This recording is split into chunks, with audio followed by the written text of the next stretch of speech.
The record.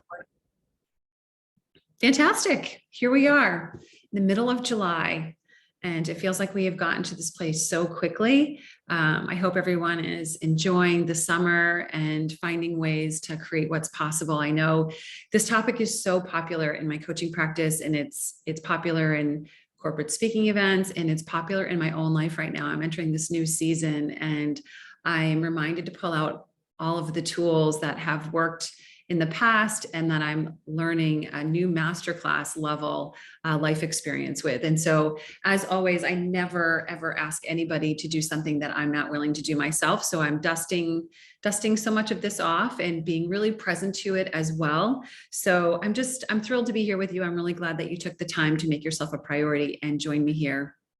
The question, how do I create what's possible, comes up all the time.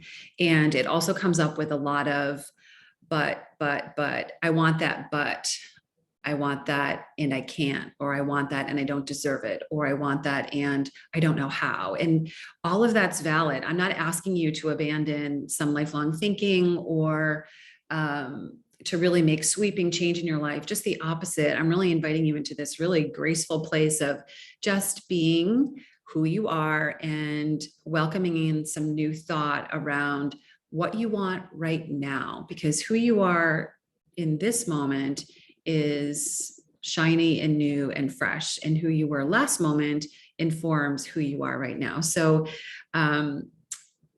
there's so much that I could say about this. And as I was preparing, I was thinking, like, it really does come down to one thing. So it's not just that it's one thing followed by 15 other things. It's one thing.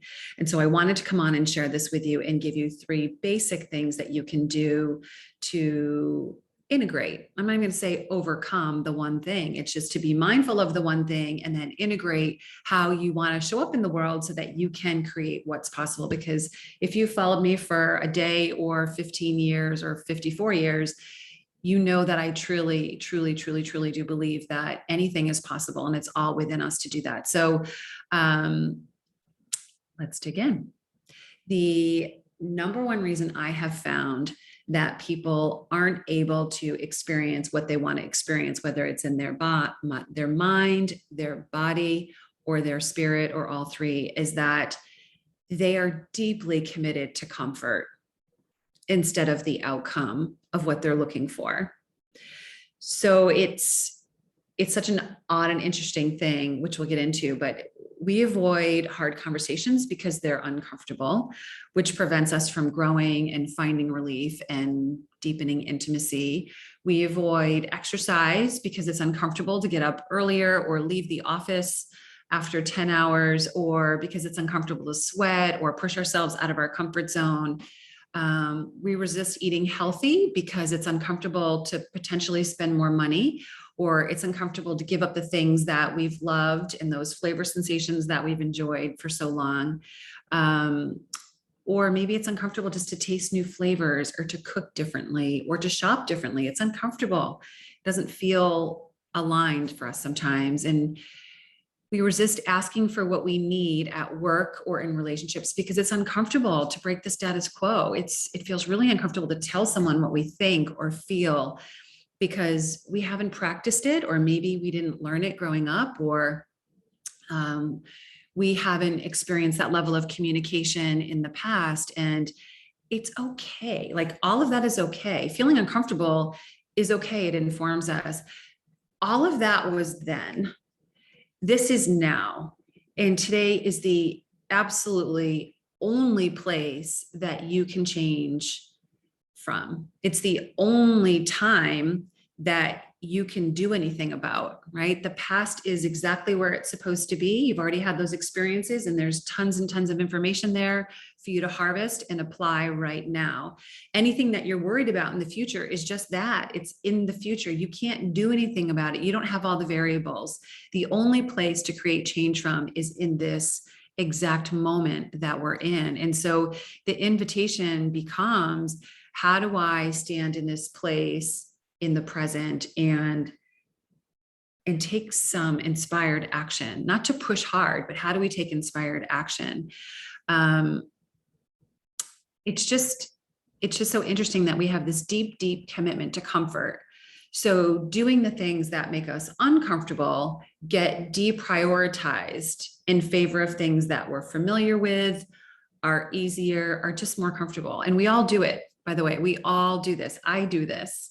My kids do this. My clients do this. My friends, my family, my colleagues, we all do this. And you can get a lot of stuff done by procrastinating on the thing that's really uncomfortable. So sometimes it's a strategy for people. They'll put something really big and hairy and scary on their calendar to get everything else done. And it works to get all that other stuff done. But the thing that's going to change you, the things that's going to invite in everything else you're looking for or create the ultimate comfort is deprioritized, and it goes lower and lower and lower on the priority list. So in other words, we procrastinate, we resist to avoid this discomfort. So we are committed to how hard something is, which builds it up even more in our mind, making it harder and harder and harder to even get to it. So what's interesting about this is that we're creating exactly what we don't want. We're creating so much discomfort in the procrastination, in the resistance. I'll use an example. Recently, I was up in Maine, freezing cold ocean, Maine, and I was standing with some friends, and we were going to jump into the water.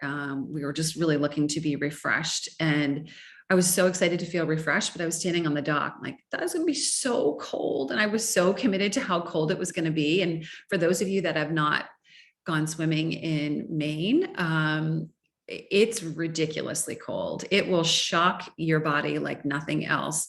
So I was standing on the dock in my bathing suit, ready to go, and just like so committed to how hard it was going to be and so committed to how cold it was going to be.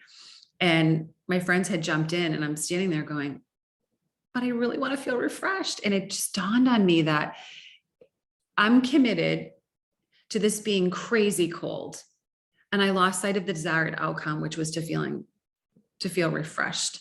And so I recommitted to feeling refreshed, and I just jumped. I didn't even think about it. Like, once I shifted my commitment to feeling refreshed, it was an absolute no-brainer. I just jumped in. I plunged. I got out real quick, but I felt refreshed. It changed the brain, which I was looking to do because I was kind of sleepy. It gave me this new sense of energy, and it gave me a deep sense of gratitude, actually. So that's just one quick example. So we resist the things that create what's possible, and we stay stuck blaming ourselves for not having enough willpower or discipline, or sometimes we blame other people or a situation or a circumstance. And we become really, really committed to that. We commit to blame, or we commit to not having what we need in order to accomplish what we want. And none of that's true. It's fun. It's this like cool little game that we play. How can I avoid taking responsibility for this? Or we just truly believe it's other people's fault. And we spin out in the energy of what's not right or what's preventing us from having what we want. It's the economy, it's our political structure, it's our environment, it's him, it's her, it's them, it's us, it's, you name it, it's money, it's time. And we play this really dramatic game where, it's outside of ourselves. And in every single one of those instances, just pause for a second and ask yourself the question, like, what am I really committed to in this moment? Not being able to have it, because that's typically it. Typically, we're committed to not being able to have it. And it's just not the case. There are examples of Olympic athletes who had nothing and trained, who are missing limbs and trained for 8 to 10 hours. Folks that are blind or deaf who have trained and really experience their body in a whole different way. So I'm not trying to blame you for not having what you want. Please don't feel that. I have the same awareness about myself. It's like, well, what is my commitment in this moment? So the objective is to get really, really clear about one thing or one experience that you want to have next, and create a commitment that it's for you and that it's already yours. Honor it every single solitary day, have gratitude for it, and notice the discomfort as you're doing it. Understand that it's for you and do it anyway. Feel that discomfort and do it anyway. Remember, today is the only day and the only place that you can create any sort of change from. So let's use the past to inform who you are today. We're going to do a little exercise. We're going to make this real in everybody's life, because what difference does it make how much talking I do if nothing's changing for you? So I really want you to get present if you can. Put your feet on the ground. Take a deep breath in. Just come into this present moment. And I would love for you to think about one thing that you've wanted in the past and absolutely refused to give up on or to quit until you achieved it or experienced it.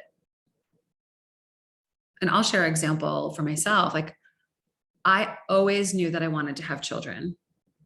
It was without a doubt something I was going to experience in my life. And so when I had endometriosis and cysts and hormone imbalance, and I needed to go through surgeries and procedures and hormone treatments, I did it. Like, it wasn't even a question. I found the right treatments. I found the right doctors, but it was, of course, I'll do this. I went through menopause for the first time at age 26 to restore my fertility, because without a doubt, I would be a mother. And so when they said that's the only option, we need to do this, I said, well, this will be interesting. I was dating at the time. Like, how do you date and go through menopause at age 26? How do you have hot flashes and go out for dinner? And I did it. And then when we had our first son, it was, of course, I'm going to do this again.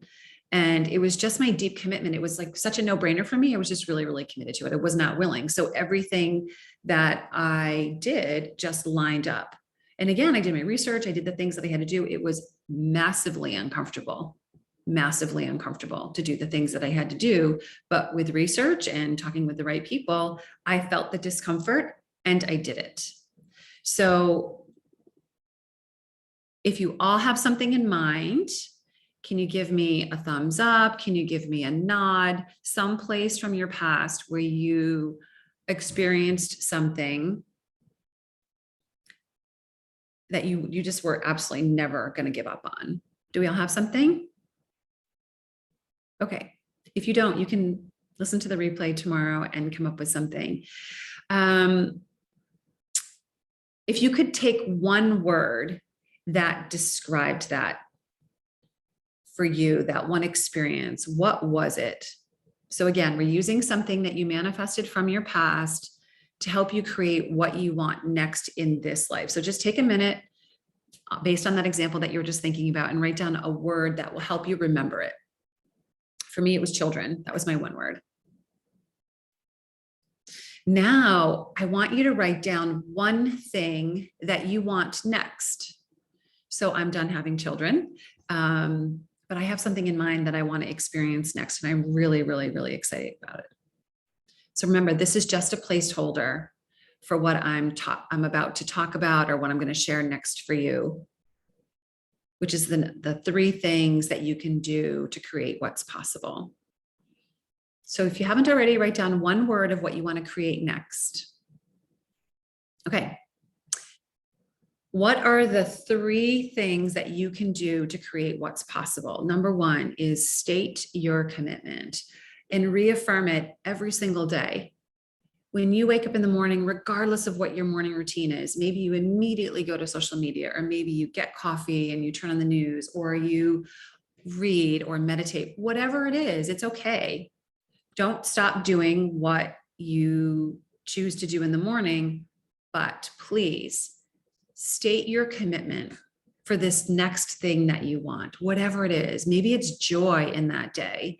Maybe it's finishing a big project. Maybe it's manifesting an experience. I did this not too long ago. I had this commitment. I'm like, I would just really love to receive an invitation. Like, the world is opening up and I just would love to receive an invitation. It was something small. And within 12 hours, I was invited to go to New York for 48 hours. And it just was incredibly crazy how quickly it happened. But I just want you to think of what your commitment is. It could be for that day or something that you want to experience next in your life that could be bigger. Maybe it's a new career. Maybe it's writing a book. Maybe it's a new partner. Maybe it's a different way to show up in your parenting. It's all great. Anything is possible. So state your commitment in the present tense. I am committed to experiencing, or I'm committed to feeling. And reaffirm it throughout the day. If you need to set some reminders on the phone, that's great. That's beautiful. We all need helpful reminders, and I have them set up on my phone as well. The next thing is do what you need to do to experience it. Feel the discomfort and I do mean and, big letters, bold, underlined, and highlighted. Do it anyway with gratitude instead of focusing on how hard it is. I'll give you another example. This past December, I was thinking about the winter differently. And I was thinking, you know what? We've been pent up for so long. I just want to experience winter differently. I want to be outside in nature. I love nature. I feel grounded. I feel potential. I feel alive. I feel expansive when I'm able to be outside. And so it made this commitment to being outside this winter. Well, because of my schedule and my other commitments and the things that I love to fill my life with, if I was going to commit to this, I needed to do it early. And so I made this commitment to go hiking 3 mornings per week with some really dear friends. It's now one dear friend, but she and I have stuck it out, and we have this commitment: rain, sleet, snow, being tired, being cold, not having enough time. We just are committed to it. So we get up before the sun rises and we dress warmly. This was this winter. We dressed warmly and we got out there. And when we were on the trail, whichever one we were on, we had such gratitude for being out there. Lots of times we were shivering. Lots of times we were being very careful of where we were placing our feet because it was slippery, but we just did what we needed to do. And we'd send a text the night before: you in for tomorrow? Yes. It was always a yes or a hell yes, or a yes with an exclamation point or in all capital letters, yes. And the rest just followed suit. We just knew we were doing it and we did it. And now it's the middle of July and we're still doing it. And we're just so excited when we're on the trail, whether we're on the climb or on the descent or we're on the flat surface. We're so grateful for being out there. And we take the time to say those words like, oh my gosh, it's so good to be out here. Look at the trees, look at the sunrise. Oh my, it feels so cool. It feels so hot. Remember when it was just so freezing, how fun and how grateful we are that it's warmer. And so number 2 is do what you need to do to experience what it is that you want to create. Feel the discomfort and do it anyway with gratitude. Do you know how many nights in these past 7 months it's been the night before and I've gone, oh my God, I'm so tired. I would love to sleep in the morning. And I'm going hiking. Or wow, it looks like it's going to be about 20 degrees. And I'm going hiking tomorrow. So number 3, and this is important, identify the fear that you notice when you set out to do something new or to change something. Use your own vocabulary words, create change, get inspired, set goals, whatever it is that you notice for fear that comes up when you do this, and just acknowledge it. Don't make it wrong, please. Just accept it. That I'm afraid of being cold. I'm afraid of being tired. I'm afraid of slipping. I'm afraid of letting someone else down. I'm afraid of not having enough money. I'm afraid of not having enough knowledge. I'm afraid of not being enough. Just accept that that exists. That's just the mind doing what the mind does. And know that it's showing up to help you realize how important what you want is. That is the only purpose it's showing up for. To give you an opportunity to pause and ask yourself the question, how badly do I want to enjoy nature? How deeply am I committed to the outcome of just hiked? the peace, the groundedness, the calm, the expansive thinking, the liberation, the sheer joy. How much do I want to experience that? So that fear is not here to block you. It's not. It's to cause you to pause and say, do I have the right equipment? Am I dressed warmly enough? Did I set my alarm? Did I send the text? Did I watch that YouTube video? What do I need to do to feel the discomfort and do the thing that I want to do? And experience the outcome. Jump to the having plunged into that cold water. Jump to the outcome of feeling all those things that I wanted to feel by committing to hiking in the morning. The status quo feels really, really comfortable until it doesn't. This is just, it's so interesting to me that the status quo is supposed to be our comfortable place, right? It's where we settle in. It's like, oh, everything is status quo. I know what I know. I know who I know. I feel what I know. This is good. Except there's shame there. There's guilt. There's fear. There's frustration. There's anger. There's resentment in it sometimes. But it's more comfortable. Is it? Is it? I'm not challenging you in a judgmental way. I'm asking you to really pause and think about it. Is it actually? Are those things really that comfortable? You have the power within you to change it. All of it, if you want. What if what you want is just on the other side of this discomfort? I'm not asking you to make sweeping change. Like, I'll go back to what I was saying in the beginning. I'm not asking you to make sweeping change. I'm not asking you to do anything, actually, now that I think about it. This is your beautiful life. This is your beautiful, messy life, I hope, because there's so much beauty in the mess. It's where we grow. It's where we learn. You get to live it any single way that you want. What's possible is within you for sure. I'm 1,000% sure of that. And the block, the fear, the questioning is not what's stopping you. It's not. It's your commitment. Are you committed to how hard it is? Are you committed to being afraid?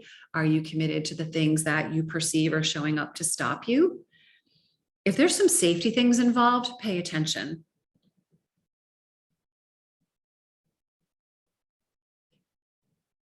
If you do want to go after something, pick one small thing first and take yourself through these steps. Like, use it as an experiment. Notice how you feel along the way. Notice the discomfort. Notice the comfort. Notice the choice. Notice the chatter. Witness the chatter. Keep building capacity for this discomfort. If we all just did one thing in our life and built more capacity for feeling discomfort or to feel uncomfortable, we would move mountains. But we have such a deep commitment to comfort that it stops us before we get to the good and juicy things. Have gratitude for the discomfort and notice that it's not here to block you. It's here to help you understand how badly you want something.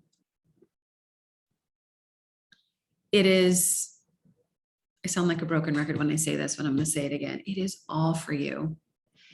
It's not selfish. It's not rude. It's not taking from someone else. It's an opportunity for you to land into the fullness of who you are so that you can then share that in the world.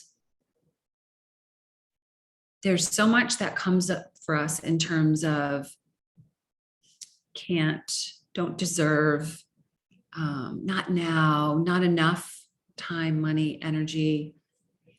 And really, I just invite you to consider that it's just not enough commitment to the outcome of what you want. So let's take a deep breath. I promise I am not judging you. I'm not asking you to do anything. This comes with such love in my heart and gratitude for you and the lessons I've learned through the years with many of you right here by my side. So let's make this real in your life. If you are muted, please unmute yourself And let's get into the belly of this. Let's get into questions and answers. Who would like to go first?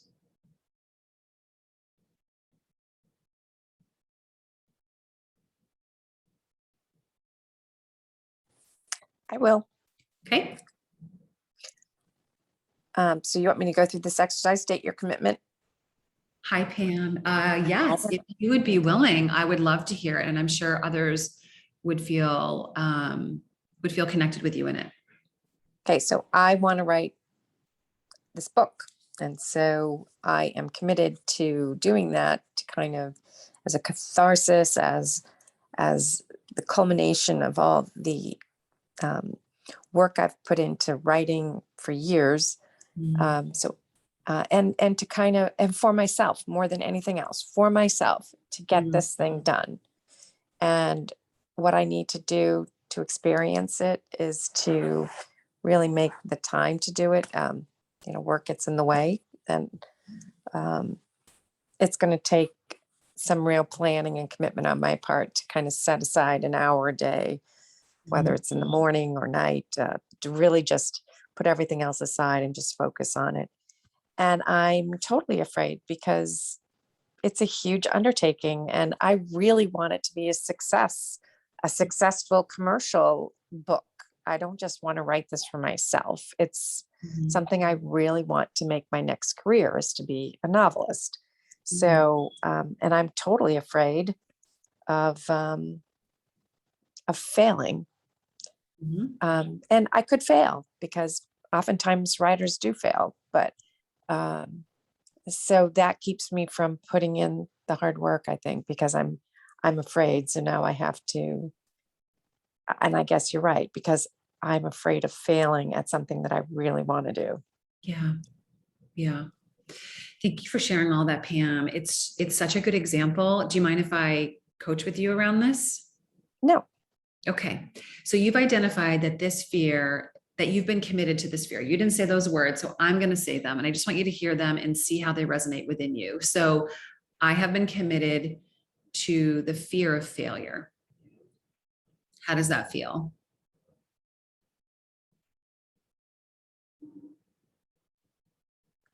I took myself off mute. I'll even put face on there. Okay. I'm committed to the fear of failure. I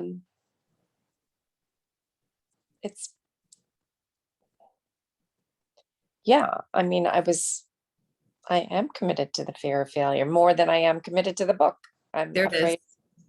And as I've said to me before, and as I've read, it's like, if you knew you couldn't fail, what would you do? And this would be it. But Exactly. Okay. So you've been more committed to fear than the outcome of having a successful book or having a book published. We'll just go with that for now. There's less energy around that. Okay, beautiful. What would you be grateful for if you had a book that was published?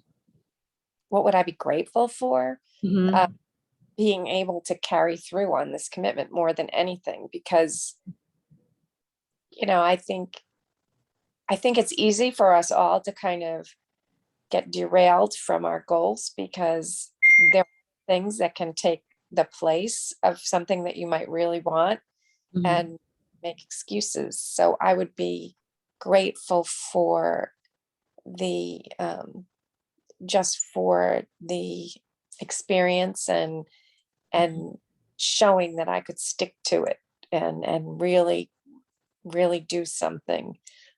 Like, and as you said earlier, it's like, what did you do when you talking about your child or your children and having kids? I mean, when I was younger, I feel like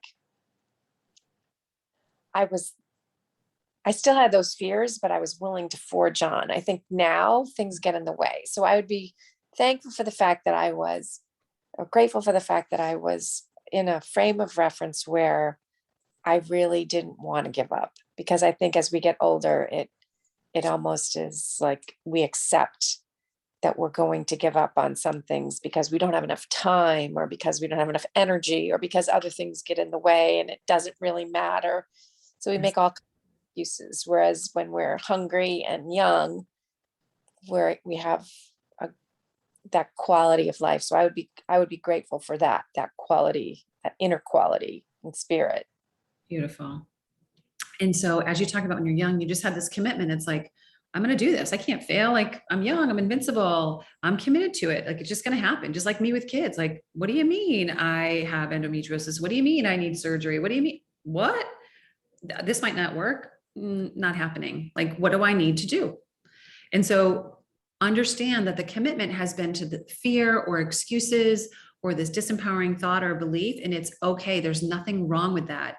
It's coming into this acceptance of, oh, interesting. I had this commitment to fear. And now I have a commitment to this outcome that I have a published book. And I'm so grateful because I followed through. And so when you state your commitment, it's like, I have a published book, and you can add, and it's successful. That's your commitment. And you get to have gratitude for it. Just like me on the trail, I am so happy to be out here. I haven't climbed the mountain yet.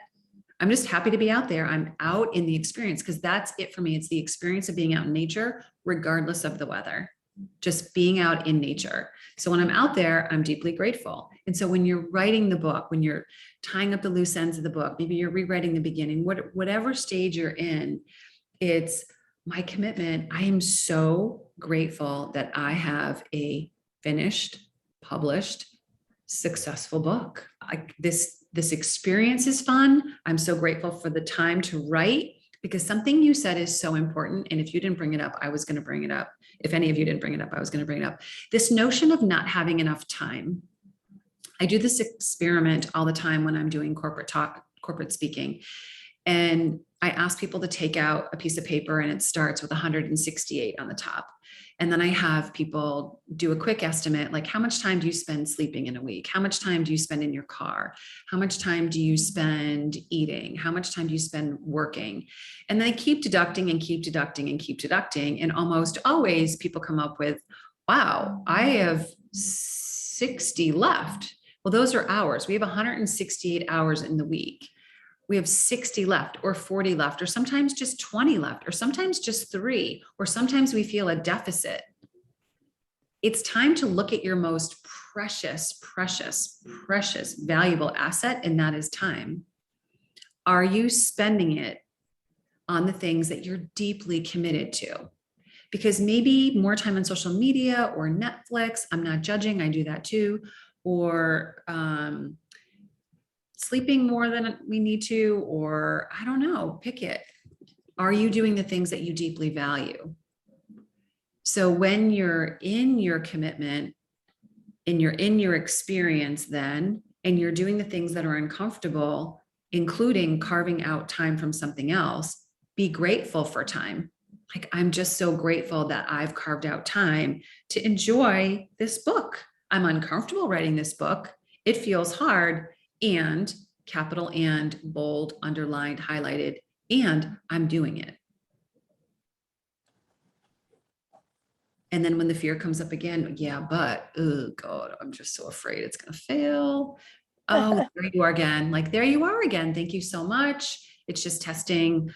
Do I actually really want to experience seeing my book on Amazon or at a bookstore or having a book launch or getting the artwork for the cover?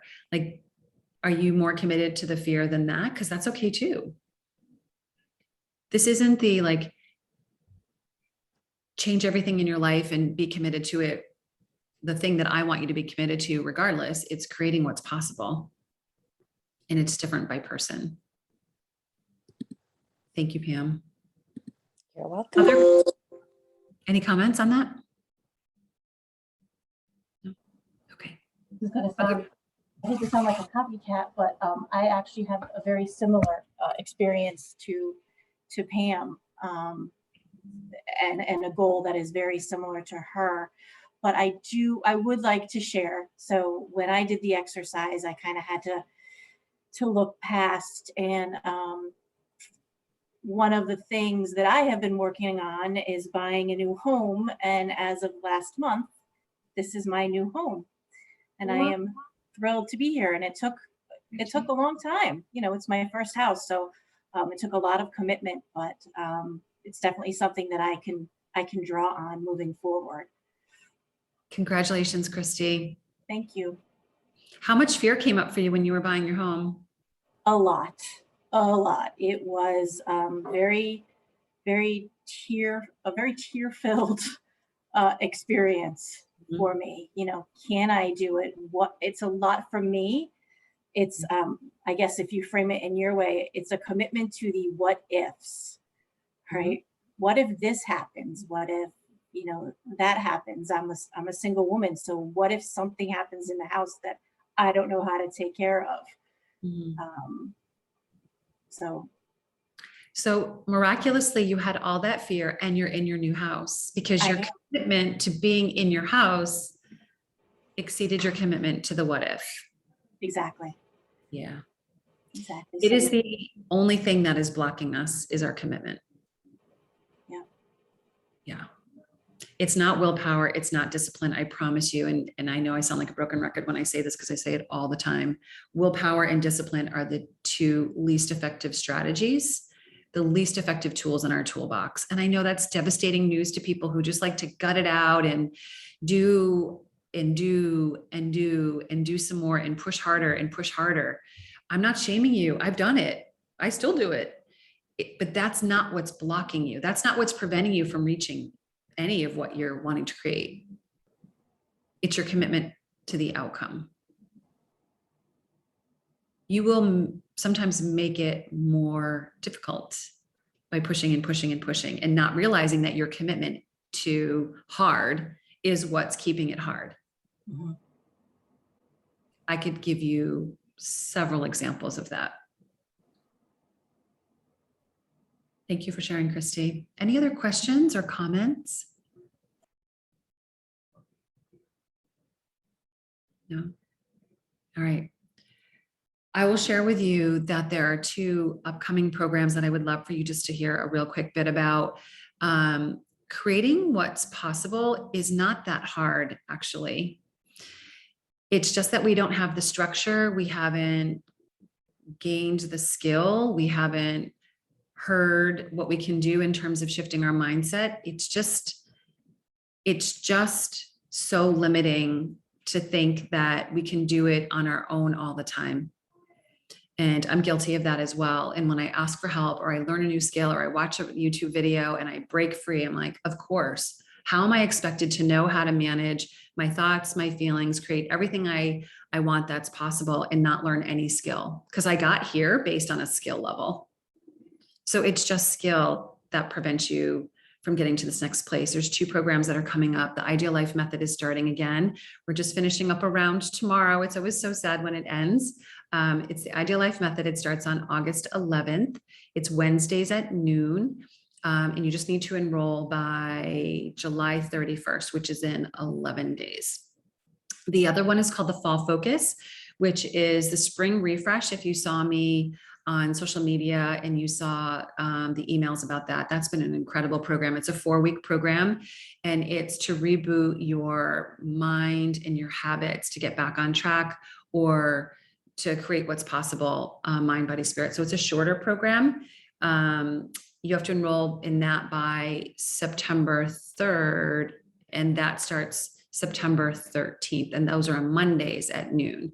So the Fall Focus is sort of it's a quick 4-week, 2-week detox wrapped in 3 coaching calls. So you get some one-on-one with me in a first session, then you have 3 group calls, and then you do a detox in the middle. And then the Ideal Life Method program is a 6-week program. It's a 5-module program where you learn all the foundational strategies and mindset for creating change, creating lasting change. Because I can teach you how to just change something and you'll be back at it tomorrow. This is really to shift the foundation for you and re-solidify it so that you can create change in your relationships, in your career, in your parenting, in your body, anything. We have folks that have been able to shift addiction. We have folks that have been able to lose weight in inches and daily symptoms are gone. We have folks that have decided to write books or make music. We have folks that have launched companies. If you've seen Gen Happy, I feel so fortunate to be a brand ambassador for them. That came out of the Ideal Year workshop, and then the co-founders went into the Ideal Life Method program, and now they have entirely different careers and an incredible brand called Gen Happy. So look for them on social media. So anything is possible. It's just a matter of learning the different skills that get you set up for success. So Ideal Life Method starts August 11th. You have to enroll by July 31st. That's on the website. As is the fall focus is not up yet. You'll see it as the spring refresh. But if you're interested, please just send a note, ellen@ellenpalmerwellness.com, and we will make sure we set up a call so that we can go through it with you and help you understand what you're wanting to commit to. So those are my thoughts for today. You'll see some more about this on social, but I'm really glad that you joined me here, and you'll get the recording within the next day or two. So if you want to go back through it and just familiarize yourself with the 3 strategies that support your commitment to creating what's possible, I invite you to enjoy that when that's ready. So thank you so much. It was really great to see you all here, and I hope you have a great day.